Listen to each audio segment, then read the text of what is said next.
Big good one here, and eventually we will like, subscribe, share, comment, all that good stuff, help promote, rank up my channel. So we're going to be talking about the new 2021. They've released it recently. There will be some spoilers as I get into some of the things that didn't sit well with me.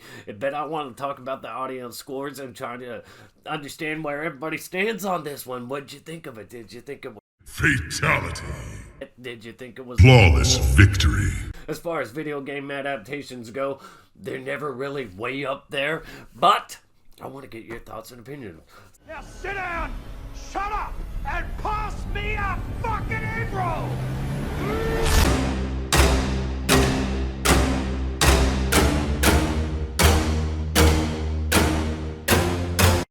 Mortal Kombat, the audience score, for some reason, female audience members rank this movie high. Strange, because it kind of squashes that whole Hollywood female narrative that you've got to have a woman in the lead, you've got to have feminist lectures and stuff. This film didn't really have any of that stuff. I'm gonna use your ass as my own personal punching bag! Oh, that is so hot.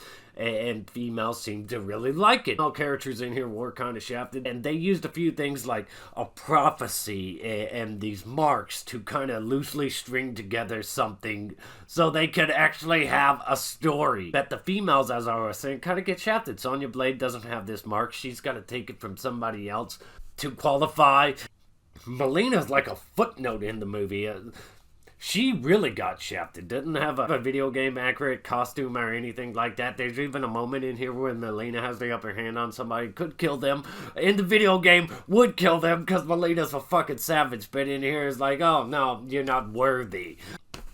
Okay. Other problems. Sonya Blade was better than the 1995 Sonya Blade because she actually looked like she could throw down and do some fights and stuff like that in comparison to the other one who looked awkward in her standoff with Kano in the 1995 film.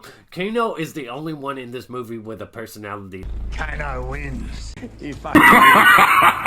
For some reason, this movie was hell-bent on going with this cool young character who's not in the video games or any of the lore. He takes a lot of the screen time, but has less lines than Kano, so he doesn't have a personality that pops or sticks out, and this whole movie's built around him.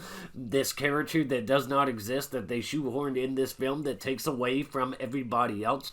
Dex, Sonya, Kung Lao, Raiden, Liu Kang, all these other video game characters that could have really had a lot of substance and depth to them, given to them. Instead, no. They don't get personalities that pop because too much of the film is focused on this cool young guy who doesn't have much of a personality at all himself. There's much to learn. The fuck? It is the weakest element of the movie, but he's the central focus of the film, which is one reason why this film really sucks. I really want to see it get a sequel. I really do want to see this film get a sequel because what's teased in the end, I'll crush him in one blow. Don't mind having my balls crushed. everybody else to get shafted for the sake of propping this guy up, it's completely terrible.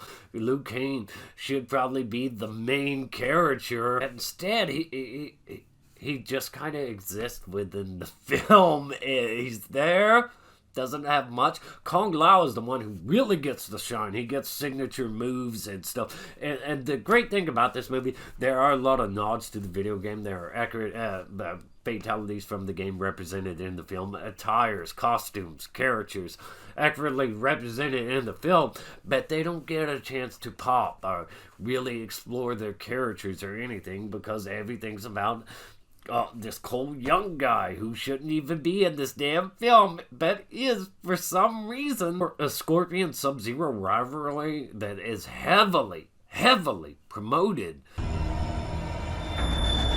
is like the beginning and end of the film. It's baffling. These people in this film needed to be more expressive to be likable, but attention was diverted from them for the sake of Cole Young, which is still baffling. Get a sequel, this guy needs to die.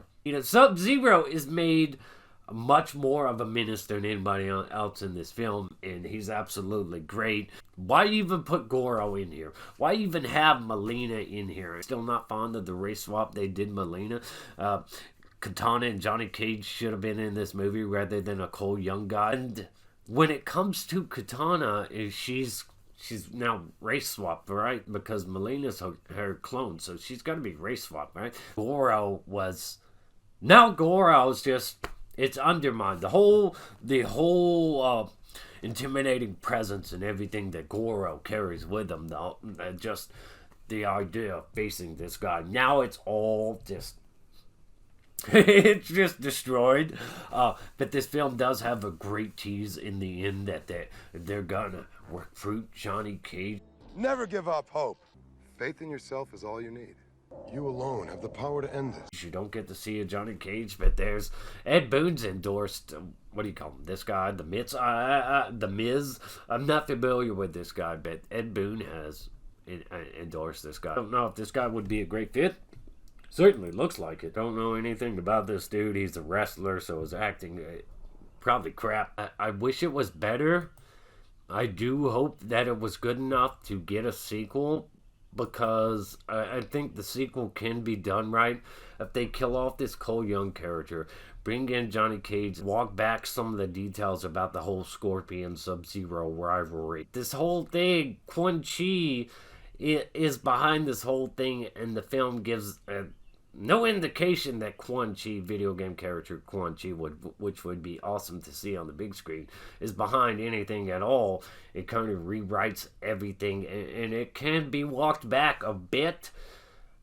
Hopefully they can do that, but there's a lot of bad things in here, and all of it, I'd say that all of it stems from this Cole Young character. Why was this treachery ever allowed? The Shang Tsung in here, and he's not even expressive or memorable